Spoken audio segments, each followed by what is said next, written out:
Hi, my name's Andy with wristadvisor.com, and we have another watch review for you today.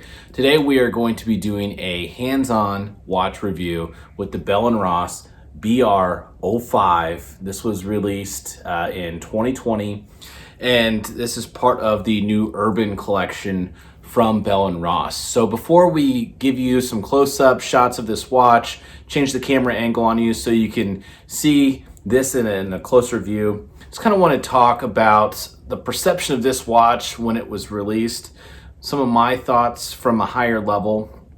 So first thing is it's different than a lot of the Bell & Rosses that we've seen in the past. They're more aviation. You know, when you say Bell & Ross, you know, what I typically think is super legible, you know, quick look down at the wrist. A lot of times they're oversized.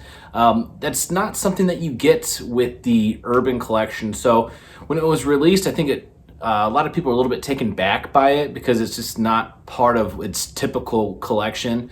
And when it was released, it was compared a lot to the Nautilus, and I can somewhat see the similarity. I mean, I can really see the similarities online when it was released.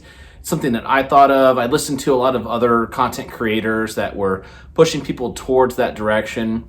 Now, when I actually got to see this watch firsthand, and now that I have had it for a little bit, not very long, I want to thank the guys at Moyer Fine Jewelers for letting us get hands-on with this piece for this review.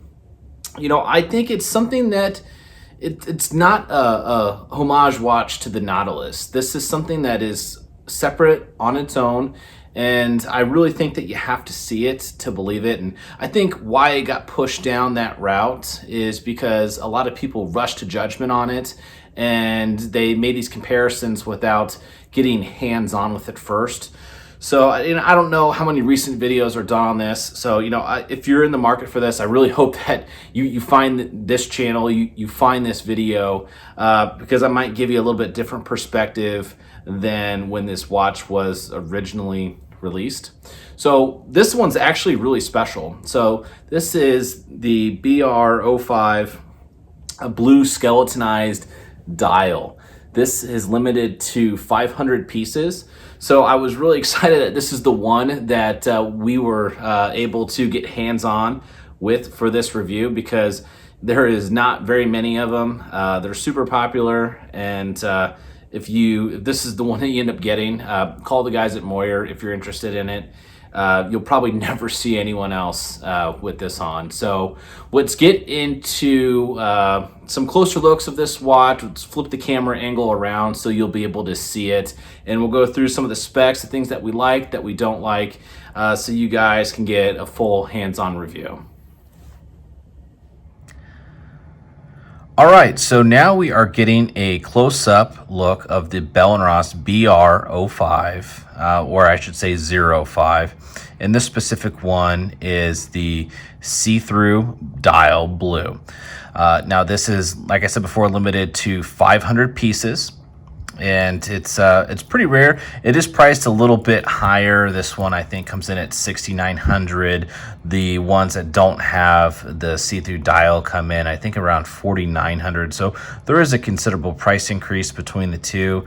But when you first look at this watch, there's going to be something that pops out to you, and it's probably going to be different for each person. You know, when I take a look at this watch, the first thing I see is the bracelet. The bracelet is beautiful. It's done with a perfect mixture of a brushed and polished finish. The bezel, not the bezel, the case design is the next thing that I notice. It is a finely brushed, and you're getting a great view of it right now on the camera and with the lighting, finished on this bezel. And then you get the screws all pointing inwards into the dial, which is done absolutely beautifully. And then the third thing you're going to see, and it's probably more on this watch than it is on the other variants that don't have the see-through dial, the skeletonized dial, is the hour markers and the indices. You know, I can understand why some content creators and people that review watches on the surface would compare this to the Nautilus. To be honest, once you see this in person, your opinion is going to drastically change. So, you know, I like I said, I understand why some of the comparisons were made, but once you see it in person, it's totally different. And you know, if you guys have seen this watch in person, you know, make a comment on this video. Let me know if, you know, what I see is the same thing that you see, or if you think I'm totally wrong. Like I want to know that. You know, I want to have an open discussion on this, because I think Bell and Ross has done a really good job doing something different, and that takes courage in the watch industry where there's typically not a lot of change. This company went out and produced a watch that's different than anything in their collection. This is part of the Urban collection from Bell and Ross, and you know, it's not aviation. It doesn't really have any of the DNA of their other watches, other than maybe this could be considered a square case design. It's rounded, so I don't think that it is. So, you know, kudos to Bell and Ross for doing something different. You know, maybe the release of this could have been a little bit better, but, you know, overall, I think this is an amazing watch. You know, it's powered by, you know, the Bell and Ross BR Caliber 322, which is a reliable movement. I've never personally owned one, but I've talked to people that have had Bell and Ross watches before, and they say accuracy is never an issue with these. So, you know, if that's something that, you know, has maybe kept you from moving into Bell and Ross in the past, I would say it's not anything that you have to worry about. So, like I said, overall, amazing watch. Great job by Bell and Ross creating something that is unique, something that's different. And if any of you are on the fence on this watch, but you know, you don't want to look like you're buying the homage to the Nautilus, go in and check it out firsthand. You know, I think that if you were on the fence, you see it in person, I think you're really gonna like it. Like I said, this one comes in at $6,900 for the limited edition. If this is one you're really into, call the guys at Moyer Fine Jeweler. They'll be able to help you get this if it's still in inventory. If not, today I saw the other variants that didn't have the the skeleton dial, and those looked fantastic as well. So let me know what you guys think in the comments below.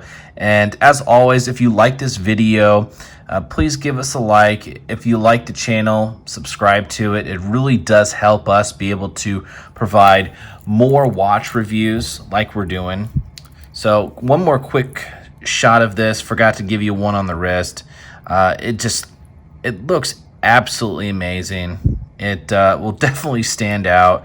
It has its own DNA completely. So again, thanks for joining us on this video, and we will see you on the next one.